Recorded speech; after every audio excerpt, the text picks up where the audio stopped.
اعوذ باللہ من الشیطان الرجیم بسم اللہ الرحمن الرحیم۔ شروع اللہ کے نام سے جو بڑا مہربان نہایت ہی رحم کرنے والا ہے۔ سورہ بقرہ کی تفسیر چل رہی ہے۔ گزشتہ دن جو ہم نے تفسیر کی تھی اس میں اللہ نے 3 طبقوں کا ذکر کیا تھا، 3 لوگوں کا ذکر کیا تھا کہ حضور کے زمانے میں 3 طرح کے لوگ پائے جاتے تھے۔ پہلے تو وہ تھے جو حضور پر ایمان لائے اور حضور کے ساتھ کاندھا سے کاندھا ملا کر کے چلے، جن کو صحابہ رضوان اللہ علیہم اجمعین کہا گیا۔ دوسرے وہ لوگ تھے جو حضور صلی اللہ علیہ وسلم کے کھلم کھلا دشمن تھے اور آپ کے ساتھ بالکل نہ رہے اور آپ کی بات نہ مانی، جن کو قرآن نے کافر کہا، اور اس کے لیے اللہ نے کہا کہ ہم نے ان کے دلوں پر اور ان کے کانوں پر مہر لگا دی ہے اور ان کی آنکھوں پر پردہ ڈال دیا ہے اور ان کے لیے دردناک عذاب ہے۔ یہ دوسری طرح کے لوگ تھے۔ تیسرے وہ لوگ تھے جو حضور کے ساتھ رہتے تھے، کھاتے بھی حضور کے ساتھ تھے، سوتے بھی حضور کے ساتھ تھے، حتیٰ کہ حضور کے ساتھ نمازیں بھی پڑھا کرتے تھے اور جنگوں کے اندر بھی شہید ہوتے تھے، لیکن وہ دراصل ایمان والے نہیں تھے۔ جنگوں کے اندر شریک بھی ہوتے تھے، لیکن اللہ نے ان کو منافقین کہا اور ان کے لیے پوری ایک سورت بھی اتاری، سورہ منافقون۔ تو یہ 3 طرح کے لوگ تھے، ایک تو ایمان والے، دوسرے کافر اور تیسرے منافق۔ اب ان تینوں لوگوں کو، تینوں طرح کے طبقوں کو اللہ تعالیٰ مخاطب کر رہا ہے اس آیت کے اندر۔ کیا مخاطب ہے؟ یا ایھا الناس اعبدوا ربکم الذی خلقکم والذین من قبلکم لعلکم تتقون۔ اے لوگوں کے اندر تینوں طرح کے لوگ شامل ہو گئے۔ اے لوگوں، تم عبادت کرو اس پروردگار کی جس نے تم کو پیدا کیا اور تم سے پہلے لوگوں کو پیدا کیا تاکہ تم پرہیزگار بن جاؤ۔ اے لوگوں، تم عبادت کرو اس رب کی جس نے تم کو پیدا کیا اور تم سے پہلے لوگوں کو پیدا کیا تاکہ تم پرہیزگار بن جاؤ۔ اس آیت کے اندر اللہ رب العزت اپنی توحید کو ثابت کرنا چاہتا ہے۔ توحید جو ایمان کا سب سے بنیادی رکن ہے، توحید۔ اسلام کی بنیاد 5 چیزوں پر رکھی گئی ہے۔ بنی الاسلام علی 5، شہادت ان لا الہ الا اللہ، اس بات کی گواہی دینا کہ اللہ ہی ہے عبادت کے لائق، اس بات کی گواہی دینا کہ اللہ کے علاوہ کوئی معبود نہیں، اس کو توحید کہتے ہیں۔ تو اس توحید کا ذکر اللہ نے قرآن کی اس آیت میں کیا۔ اللہ توحید کو ثابت کرنا چاہتا ہے کہ تم اس رب کی عبادت کرو جس نے تم کو پیدا کیا، اور پیدا کس طریقے سے کیا کہ تم اپنی ماں کے پیٹ کے اندر تھے، وہاں پر اندھیرا تھا، گندگی تھی، جھلیاں تھیں، ان ساری چیزوں کے اندر ایک پانی کے نطفے سے، ایک پانی کی بوند سے اللہ نے اتنے خوبصورت انسان کو بنایا۔ ہے کوئی مشین جو اس طرح کی چیز بنا دے کہ پانی ڈالا جائے اور اس کے اندر سے اللہ رب العزت ایک خوبصورت انسان پیدا کرے؟ یہ کوئی نہیں کر سکتا، یہ اللہ ہی کی صفت ہے۔ جب اللہ ہی تم کو پیدا کر سکتا ہے تو عبادت بھی اللہ ہی کی جائے گی۔ اگر کوئی اور ہوتا پیدا کرنے والا تو پھر گنجائش تھی، لیکن جب پیدا کرنے والا صرف اللہ ہے، اور ایسا نہیں کہ صرف تم ہی کو پیدا کیا، والذین من قبلکم، تم سے پہلے لوگوں کو بھی پیدا کیا، تمہارے باپ داداؤں کو بھی پیدا کیا، تمہارے آباء و اجداد کو بھی پیدا کیا، تم سے پہلی امتوں کو بھی پیدا کیا۔ تو جس نے تم کو پیدا کیا، اور یہ پیدا کرنا ایسی صفت ہے کہ اللہ ہی کے ساتھ خاص ہے اور کوئی اس چیز کی صفت کو حاصل نہیں کر سکتا۔ تو جب اللہ ہی اس صفت کے ساتھ خاص ہے، اللہ ہی نے تم کو پیدا کیا ہے، تو اب عبادت بھی اللہ ہی کی جائے۔ اللہ توحید کو اس لیے ثابت کرتا ہے۔ عبادت کرنے سے کیا ملے گا؟ لعلکم تتقون، تاکہ تم پرہیزگار بن جاؤ۔ جب تم اللہ کی عبادت کرو گے تو تم پرہیزگار بن جاؤ گے۔ دنیا میں بھی اگر کامیاب ہونا چاہتے ہو، آخرت میں بھی کامیاب ہونا چاہتے ہو، تو تم اس رب کی عبادت کرو جس نے تم کو اور تم سے پہلے لوگوں کو پیدا کیا۔ تو اس آیت میں اللہ رب العزت اپنی ایک صفت بیان کر کے توحید کو ثابت کر رہا ہے۔ اب آگے دوسری صفت بیان کر رہا ہے۔ اچھا، اس کے اندر ایک اور بات ہے، والذین من قبلکم کہا، والذین من بعدکم نہیں کہا، یعنی ہم نے تم کو پیدا کیا اور تم سے پہلے لوگوں کو پیدا کیا، یہ نہیں کہا کہ تم سے بعد والے لوگوں کو پیدا کریں گے۔ اس کا مطلب یہ ہے کہ یہ آخری امت ہے، اس کے بعد کوئی دوسری امت پیدا ہونے والی نہیں ہے۔ اگر اس کے بعد کوئی امت آتی تو اللہ یہاں پر والذین من بعدکم کا لفظ ضرور لاتا کہ تمہارے بعد والی امت کو بھی ہم پیدا کریں گے۔ تو صرف یہی آخری امت ہے، یہی آخری شریعت ہے، یہی آخری قرآن ہے، یہی آخری نبی ہے۔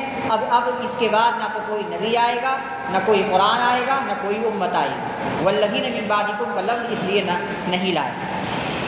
اور آگے فرمایا الذی جعل لکم الارض فراشا والسماء بناء، جس نے تمہارے لیے زمین کو بچھونا بنایا، جس نے تمہارے لیے زمین کو فرش بنایا، والسماء بناء، اور آسمان کو چھت بنایا۔ تم عبادت کرو اس رب کی جس نے تمہارے لیے زمین کو بچھونا بنایا اور آسمان کو چھت بنایا۔ وَأَنزَلَ مِنَ السَّمَاءِ مَاءً فَأَخْرَجَ بِهِ مِنَ الثَّمَرَاتِ رِزْقًا لَكُمْ، اور عبادت کرو اس رب کی جس نے تمہارے لیے بادلوں سے، آسمان سے پانی برسایا، پھر اس پانی کے ذریعے اللہ نے تمہارے کھانے کے لیے میوے اگائے۔ اللہ یہ ساری چیزیں کیوں بتا رہا ہے؟ اپنی توحید کو ثابت کرنے کے لیے کہ یہ جو چیزیں میں بیان کر رہا ہوں، زمین کا فرش بنانا، زمین کو فرش کیسے بنایا؟ جب زمین پیدا کی تو نہ تو اتنی ملائم بنائی کہ تمہارا پیر اس کے اندر ٹک نہ سکے، تمہارے گھر بناؤ تو اس کے اندر دھس نہ جائیں، اور نہ اتنی سخت ہے پتھر اور لوہے کی طرح کہ تم اس کے اندر کوئی چیز بنا بھی نہ سکو، بلکہ درمیانی بنائی، نہ تو زیادہ ملائم ہے اور نہ ہی زیادہ سخت ہے۔ تو یہ قدرت صرف اللہ ہی کے قبضے اور قدرت کے اندر ہے، اس کے علاوہ کسی کوئی ذات ایسی نہیں ہے جو زمین کو تمہارے لیے بچھونا بنا دے۔ اسی طرح سے تمہارے لیے آسمان کو چھت بنایا۔ اگر کوئی انسان، اور ایک جگہ پر تو یہ بھی ارشاد ہے کہ ہم نے اتنے بڑے آسمان کو بغیر ستون کے پیدا کیا، یہ اللہ کی قدرت ہے۔ ہم کوئی بلڈنگ بناتے ہیں، کوئی گھر بناتے ہیں تو ہمیں پلر کی ضرورت پڑتی ہے، ہمیں ستون لگانے کی ضرورت پڑتی ہے، اس لیے کہ یہ بلڈنگ گر نہ جائے، ڈھا نہ جائے، ہمارے اس میں رہنے والوں کو نقصان نہ پہنچا دے۔ لیکن اللہ کی قدرت دیکھیے، کتنا بڑا آسمان ہے اور وہ بھی بغیر ستون کا بنایا، تو یہ اللہ ہی کی قدرت ہے، اس کے علاوہ کسی کے اندر اتنی طاقت نہیں ہے۔ اور جب اللہ کے علاوہ کسی کے اندر اتنی طاقت نہیں ہے تو اب عبادت بھی اسی اللہ کی جائے گی۔ اس کو اللہ ثابت کرنا چاہتا ہے۔ آگے فرمایا ہم نے تمہارے لیے آسمان سے پانی برسایا، بادلوں سے پانی برسانے کے بعد پھر اس پانی کے ذریعے سے ہم نے تمہارے لیے زمینوں کے اندر سے غلے نکالے، پھل نکالے تاکہ تم اس کے اندر کھاؤ، اور پھل بھی ایسے ہر قسم کا پھل، ہر ایک کا ذائقہ ہر ایک سے الگ الگ جدا گانا، ہر ایک دیکھنے میں سب سے الگ۔ سیب کا ذائقہ الگ ہے، کیلے کا ذائقہ الگ ہے، امرود کا ذائقہ الگ ہے، انگور کا ذائقہ الگ ہے۔ تو کون ہے وہ ذات جس نے یہ ساری چیزیں تمہارے لیے پیدا کی؟ تو دل بے ساختہ یہ پکار اٹھتا ہے کہ کوئی نہیں ہے، بس ایک اللہ کی ذات ہے جس نے ان تمام چیزوں کو پیدا کیا ہے۔ اب اللہ یہ تمام چیزیں بیان کرنے کے بعد کہ یہ جو چیزیں میں نے بیان کی ہیں، تمہیں پیدا کیا، تمہارے پہلے لوگوں کو پیدا کیا، تمہارے لیے زمین کو فرش بنایا، تمہارے لیے آسمان کو چھت بنایا، تمہارے لیے بادلوں سے پانی برسایا، اور پھر اس کے ذریعے تمہارے لیے میں نے میوے نکالے تاکہ تم اس کو کھاؤ۔ اور آگے فرماتا ہے جب یہ ساری چیزیں میں نے بنائی فَلَا تَجْعَلُوا لِلَّهِ أَنْدَادًا وَأَنْتُمْ تَعْلَمُونَ، لہذا تم اللہ کے علاوہ اب کسی کو، اللہ کے ساتھ کسی کو شریک مت ٹھہراؤ۔ یہ کہنا چاہتا تھا اللہ کہ تم اب اللہ کے ساتھ کسی کو شریک مت ٹھہراؤ، کیونکہ سب کچھ تو میں نے پیدا کیا ہے۔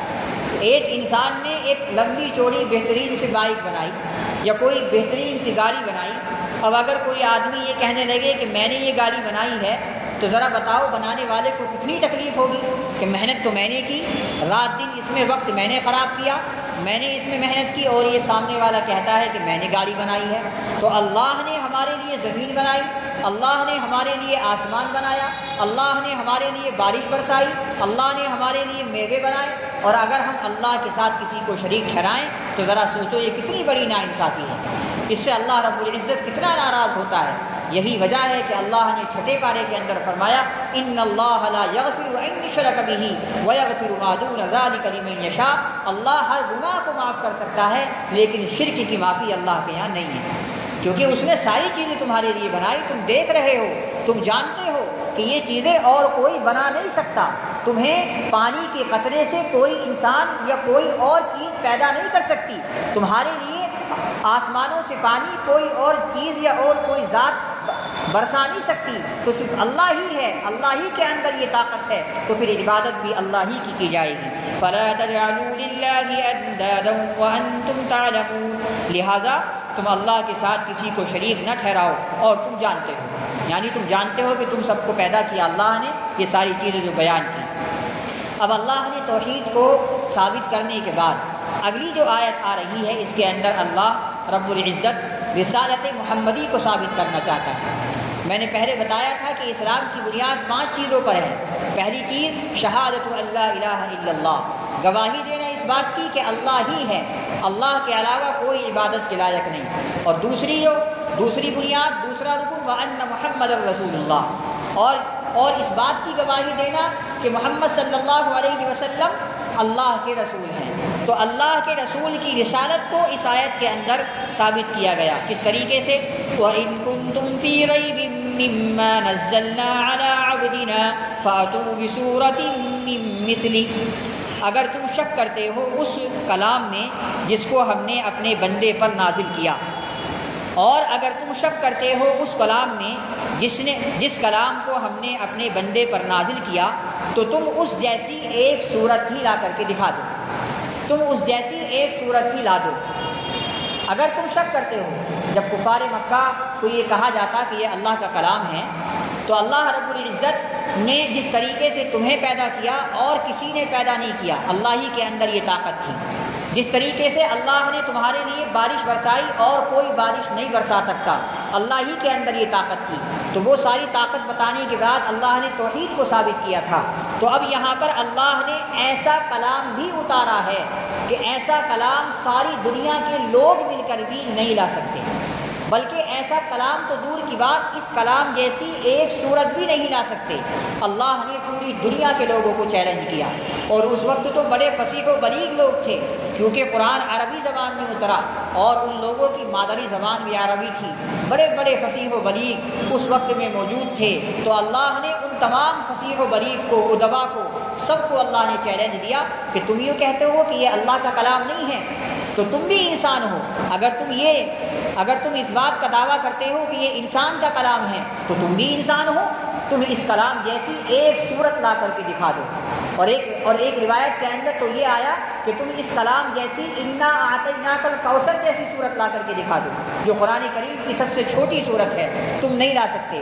اور اللہ ان کو اور زیادہ احساس دلانے کے لیے، اللہ ان کو اور زیادہ جھنجھوڑنے کے لیے آگے کہتا ہے وَادْعُوا شُهَدَاءَكُم مِّن دُونِ اللَّهِ إِن كُنتُمْ صَادِقِينَ، اور تم چاہو تو اپنے حمایتیوں کو بھی لے آؤ ساتھ میں، اپنے ہمراہ لوگوں کو بھی ساتھ میں لے آؤ، اپنے مددگاروں کو بھی ساتھ میں لے آؤ اللہ کے علاوہ۔ جیسے کسی کا جھگڑا ہو جائے اور وہ کہتا ہے کہ جا تو اپنے ساتھ کسی کو بھی لے آ، میں دیکھ لوں گا، تو اللہ کہتا ہے کہ تم یہ کہتے ہو کہ یہ کلام انسان کا کلام ہے، تم بھی اس کے جیسی کوئی صورت لے آؤ اور جاؤ، تمہیں چھوٹ ہے، تم چاہے دنیا سے کسی بھی انسان کو لے آؤ، یا چاہے تم ان بتوں کو لے آؤ جس بتوں کی تم پوجا کرتے ہو، ان تمام کو بھی اگر تم لے آؤ گے اور اکٹھا کر کے اس قرآن کریم جیسی ایک صورت بنا کر کے لے آؤ تو میں مان جاؤں گا۔ تم ایسا نہیں کر سکتے۔ اللہ فرماتا ہے وَادْعُوا شُهَدَاءَكُم مِّن دُونِ اللَّهِ إِن كُنتُمْ صَادِقِينَ، اور تم لے آؤ اللہ کے علاوہ اپنی حمایتی کو، اپنے ہمراہ لوگوں کو، اپنے مددگاروں کو، اگر تم اپنے دعوے میں سچے ہو۔ اگر تم اپنے دعوے میں سچے ہو تو کسی کو بھی لے آؤ، وہ اس قرآن جیسی کوئی ایک صورت لا کر کے دکھا دے۔ اور اللہ فرماتا ہے فَإِن لَّمْ تَفْعَلُوا، اگر تم نے ایسا نہ کیا، اگر تم نے قرآن کریم جیسی ایک صورت پیش نہ کی، وَلَن تَفْعَلُوا، اور تم ہرگز ایسا نہیں کر سکتے۔ اللہ کا انداز دیکھیے، اگر تم نے ایسا نہیں کیا اور تم ہرگز ایسا نہیں کر سکتے، اور جب تم ہرگز ایسا نہیں کر سکتے کیسا کہ قرآن کریم جیسی ایک صورت بھی نہیں لا سکتے، تو فَاتَّقُوا النَّارَ الَّتِي وَقُودُهَا النَّاسُ وَالْحِجَارَةُ أُعِدَّتْ لِلْكَافِرِينَ، تو تم ڈرو اس آگ سے کہ جس کا ایندھن انسان اور پتھر ہوں گے، جس کو ہم نے انکار کرنے والوں کے لیے تیار کر رکھا ہے۔ اگر تم دعویٰ کرتے ہو تو جاؤ، پوری دنیا کو چیلنج ہے۔ اللہ نے اس آیت کے اندر پوری دنیا کے لوگوں کو، فصیح و بلیغ لوگوں کو چیلنج کیا کہ تم یہ کہتے ہو کہ یہ انسان کا کلام ہے، اگر تم اپنے دعوے میں سچے ہو تو اس کلام جیسی ایک صورت، ایک آیت لا کر کے دکھا دو، اور اگر تم سے نہ ہو سکے تو اپنے ساتھ میں کسی کو بھی لے آؤ، اپنی حمایتی کو لے آؤ، اور اگر تم چاہو تو ان کو لے آؤ جس کو تم پوجا کرتے ہو، اپنے بتوں کو لے آؤ، اپنے معبودوں کو لے آؤ، تمام مل کر بھی تم لوگ اس قرآن کریم جیسی ایک صورت بھی نہیں لا سکتے، اور تم ہرگز ایسا نہیں کر سکتے۔ بس اگر تم نے ایسا نہیں کیا اور تم کر نہیں سکتے تو یاد رکھو تمہارے لیے میں نے ایسی آگ کو تیار کر رکھا ہے جس کا ایندھن انسان اور پتھر ہوں گے، جو انکار کرنے والوں کے لیے تیار کی گئی ہے، کافروں کے لیے تیار کی گئی ہے۔ تو یہ چیز ثابت کی اللہ نے۔ کیسے؟ خلاصہ کلام یہ نکلا کہ اللہ نے قرآن کریم کو ایسا معجزہ بنایا ہے نبی علیہ الصلاۃ والسلام کے لیے۔ اس معجزے کو ثابت کر کے اللہ نے حضور علیہ الصلاۃ والسلام کی رسالت کو ثابت کیا ہے۔ حضرت عبداللہ بن مسعود رضی اللہ تعالیٰ عنہ روایت کرتے ہیں کہ ہر نبی کو ایک معجزہ دیا جاتا تھا، ہر نبی کو ایک معجزہ دیا گیا، اور ہمارے نبی کو بھی معجزہ دیا گیا، اور ہمارے نبی کا سب سے بڑا معجزہ یہ قرآن کریم ہے۔ اور اس کے اندر ایک خاص بات یہ بھی ہے کہ پہلے انبیاء کو جو معجزہ دیا جاتا تھا وہ معجزہ ان کے ساتھ خاص تھا۔ جب ان کا انتقال ہوا، دنیا سے پردہ فرما گئے، تشریف لے گئے، تو وہ معجزہ بھی ان کے ساتھ چلا گیا۔ جیسے حضرت موسیٰ علیہ الصلاۃ والسلام کو لاٹھی کا معجزہ دیا گیا۔ آپ کے پاس جو لاٹھی تھی، کبھی مارتے تو اس سے دروازے بن جاتے، پہاڑوں سمندروں کے اندر راستے بن جاتے۔ آپ کو لاٹھی کا معجزہ دیا گیا۔ حضرت داؤد علیہ الصلاۃ والسلام پرندوں سے بات کر لیا کرتے تھے۔ حضرت داؤد علیہ الصلاۃ والسلام کے ہاتھ میں اللہ نے ایسی طاقت دی کہ ان کے ہاتھ میں لوہا نرم ہو جایا کرتا تھا، جس طریقے سے چاہتے اس لوہے کو موڑ دیا کرتے تھے۔ حضرت سلیمان علیہ الصلاۃ والسلام کو اللہ نے انگوٹھی کا معجزہ دیا تھا، اس کے ذریعے سے وہ ہوا پر اور پانی پر، اسی طرح سے جناتوں پر حکومت کیا کرتے تھے۔ تو یہ تمام معجزے جیسے جیسے ان کا انتقال ہوتا چلا گیا، وہ معجزے انہی کے ساتھ خاص تھے، انہی کے ساتھ چلے گئے۔ لیکن جب قرآن کی باری آئی تو اللہ کے نبی علیہ الصلاۃ والسلام کو اللہ نے قرآن کا معجزہ عطا کیا، اور 1450 سال ہو گئے اس معجزے کو۔ اللہ کے نبی دنیا سے پردہ بھی فرما گئے، تشریف بھی لے گئے، لیکن یہ معجزہ جیسا تھا ویسا ہی ہے۔ تو یہ ہے سب سے بڑا معجزہ اللہ کے نبی کا۔ اس معجزے کی یہ بھی خاصیت ہے، ویسے تو اللہ کے نبی کو اور بہت سارے معجزے دیے گئے۔ آپ نے انگلی کے اشارے سے چاند کے ٹکڑے کیے، آپ کے جسم مبارک پر کبھی مکھی نہیں بیٹھی، یہ آپ کا معجزہ تھا۔ حضرت عائشہ فرماتی ہیں کہ اگر میرے گھر کے اندر سوئی بھی کھو جایا کرتی تھی تو میں اللہ کے نبی کا ہاتھ پکڑ کر اپنے کمرے میں لاتی، اور حضور کے اندر سے جو نور نکلتا تھا اس نور کے ذریعے سے میں سوئی کو تلاش کر لیا کرتی تھی۔ یہ آپ کا معجزہ تھا۔ لیکن ان معجزوں میں سب سے بڑا معجزہ یہ قرآن کریم ہے، جو آپ کے دنیا سے چلے جانے کے بعد بھی موجود ہے۔ تو جس طریقے سے یہ کلام ایسا ہے کہ اس جیسا کلام ساری دنیا کے لوگ مل کر نہیں بنا سکتے، تو اور اسی طریقے سے جس طریقے سے آسمان سے بارش ساری دنیا کے لوگ مل کر کے نہیں برسا سکتے، اسی طرح سے کلام اللہ، یہ جو اللہ کا کلام ہے، اس جیسا کلام یا اس جیسی ایک صورت یا اس جیسی ایک آیت ساری دنیا کے لوگ نہیں لا سکتے۔ تو اس سے پتہ چلا کہ یہ محمد عربی صلی اللہ علیہ وسلم کا سب سے بہترین اور سب سے اعلیٰ معجزہ ہے، لہذا حضور کی رسالت کو اس آیت کے ذریعے سے ثابت کیا کہ مانو، اب تمہیں ماننا پڑے گا۔ جب تم نے کلام اللہ کو مان لیا کہ یہ اللہ کا کلام ہے، تو اب تمہیں یہ بھی ماننا پڑے گا کہ جس بندے پر، جس نبی پر میں نے اس کلام کو اتارا ہے، وہ نبی بھی میرا سچا اور برحق ہے۔ یہ اس کلام کا خلاصہ ہوا۔ تو اس کے اندر اللہ نے کیا چیلنج دیا؟ وَإِن كُنتُمْ فِي رَيْبٍ، اگر تم شک کرتے ہو اس کلام میں جس کو ہم نے اپنے بندے پر نازل کیا، تو تم اس جیسی ایک صورت لے آؤ اور تم بلا لاؤ اپنی حمایتی کو اللہ کے علاوہ، اگر تم سچے ہو۔ اور اگر تم نے ایسا نہ کیا، وَلَن تَفْعَلُوا، تم ہرگز ایسا نہیں کر سکتے، فَاتَّقُوا النَّارَ الَّتِي أُعِدَّتْ لِلْكَافِرِينَ فَاتَّقُوا النَّارَ الَّتِي وَقُودُهَا النَّاسُ وَالْحِجَارَةُ، تو تم ڈرو اس آگ سے جس کا ایندھن انسان اور پتھر ہوں گے، وہ ہم نے کافروں کے لیے تیار کر رکھی ہے۔ ایندھن انسان ہوں گے اور پتھر ہوں گے۔ پتھر بھی کیسا ہوگا؟ اس کی تفسیر میں علامہ ابن کثیر نے لکھا کہ پتھر گندک کا بنا ہوا ہوگا، گندک کا پتھر ہوگا اور اس کے اندر سے مردار سے زیادہ خطرناک بدبو آتی ہوگی۔ جس طریقے سے کوئی جانور سڑ جائے اس کے اندر سے بدبو آتی ہے، اس پتھر کے اندر سے اس سے بھی زیادہ بری بدبو اس پتھر کے اندر سے آئے گی، جس کا ایندھن اللہ نے جہنم کا ایندھن جس کو بنایا ہے۔ ایندھن کا مطلب کیا ہوتا ہے کہ جب ہم کسی چیز میں آگ جلا دیں گے تو اب آگ جل گئی، آگ کو بھڑکانے کے لیے جو چیز لگائی جاتی ہے اس کو ایندھن کہا جاتا ہے۔ تو جہنم کی آگ تو بھڑکی ہوئی ہے، لیکن اس آگ کو اور زیادہ بھڑکانے کے لیے اللہ اس کے اندر انسانوں اور پتھروں کو ڈالیں گے تاکہ اس کی آگ میں اور زیادہ اضافہ آ جائے اور یہ آگ اور زیادہ جہنم والوں کو تکلیف پہنچائے۔ یہ کہتے ہیں ایندھن۔ تو اس لیے اللہ نے فرمایا کہ پھر تم ڈرو اس آگ سے جس کا ایندھن انسان اور پتھر ہوں گے، جو ہم نے کافروں کے لیے تیار کر رکھی ہے۔ اب جب یہ تذکرہ ہو گیا تو اگلی جو ایک آیت ہے، صرف ایک آیت ہے، اس کے اندر اللہ رب العزت اب چونکہ کافروں کو اللہ نے دھمکی دے دی کہ تمہارے لیے میں نے دوزخ کی آگ کو تیار کر رکھا ہے۔ اللہ کا ضابطہ یہ ہے کہ پہلے کفر کو بیان کرتا ہے اور اس کے ساتھ میں پھر ایمان کو بیان کرتا ہے۔ پہلے اللہ تعالیٰ برائی کو بیان کرتا ہے، اس کے ساتھ میں پھر اچھائی کو بیان کرتا ہے۔ اسی طرح سے پہلے اللہ تعالیٰ عذاب کو بیان کرتا ہے، اس کے بعد میں پھر خوشخبریاں اور اپنی نعمتوں کو بیان کرتا ہے۔ پچھلی آیات میں اللہ نے عذاب کو بیان کیا کافروں کے لیے، اگلی جو آیت آ رہی ہے اس کے اندر اللہ ایمان والوں کے لیے خوشخبری بیان کر رہا ہے۔ کیسی خوشخبری؟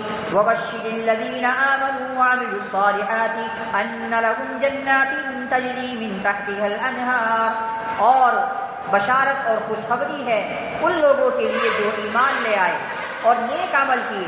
کس بات کی خوشخبری؟ کہ ان کے لیے ایسی جنت ہوگی، ایسے باغات ہوں گے جس کے نیچے نہریں جاری ہوں گی۔ كُلَّمَا رُزِقُوا مِنْهَا مِنْ ثَمَرَةٍ رِزْقًا قَالُوا هَذَا الَّذِي رُزِقْنَا مِنْ قَبْلُ وَأُتُوا بِهِ مُتَشَابِهًا، جب ان کے سامنے پھل پیش کیے جائیں گے تو وہ کہیں گے کہ یہ تو وہی پھل ہیں جو ہم نے اس سے پہلے کھائے تھے۔ کیا مطلب اس کا؟ کہ جب ان کے سامنے پھل دیے جائیں گے، جنتیوں کو تشتری میں ان کے ہاتھ میں پھل دیے جائیں گے، غلمان لگے ہوئے ہوں گے، کم عمر دراز لڑکے ان کی خدمت میں لگے ہوں گے اور وہ مشہریوں پر ٹیک لگائے ہوئے بیٹھے ہوں گے۔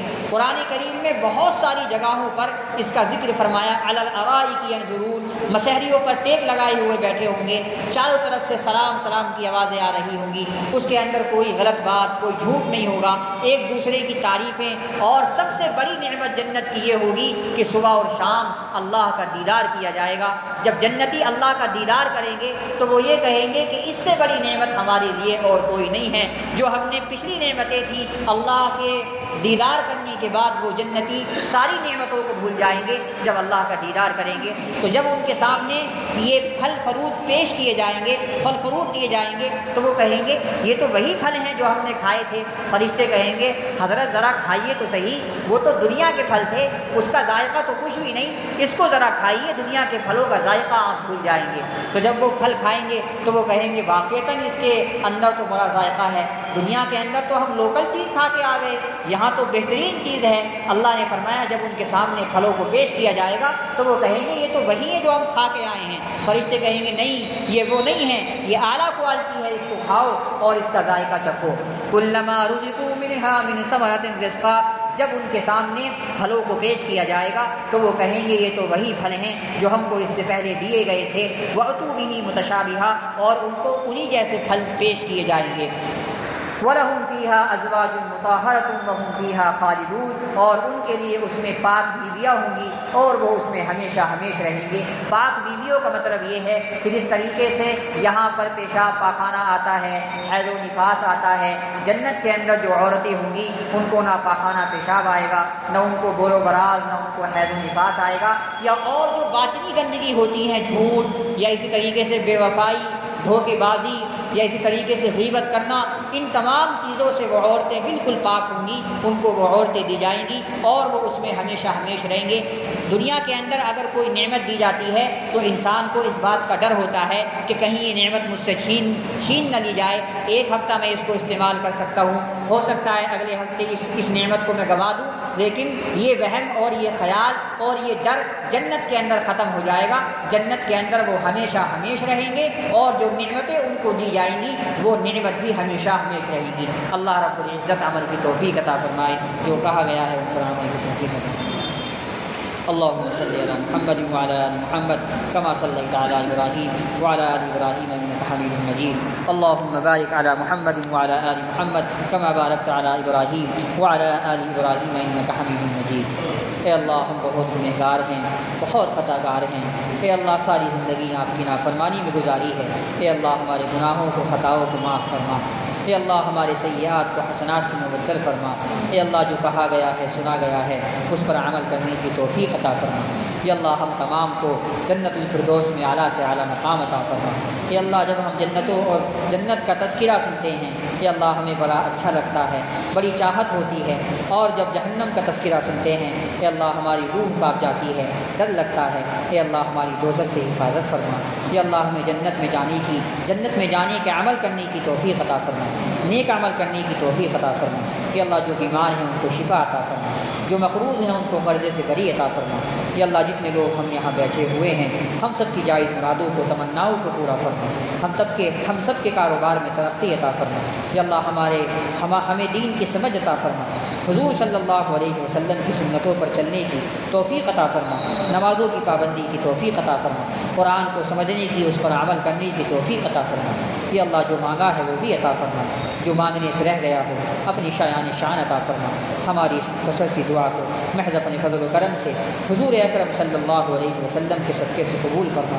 وصلی اللہ تعالی علی خیر خلقہ محمد و آلہ و صحبہ اجمعین برحمتک یا ارحم.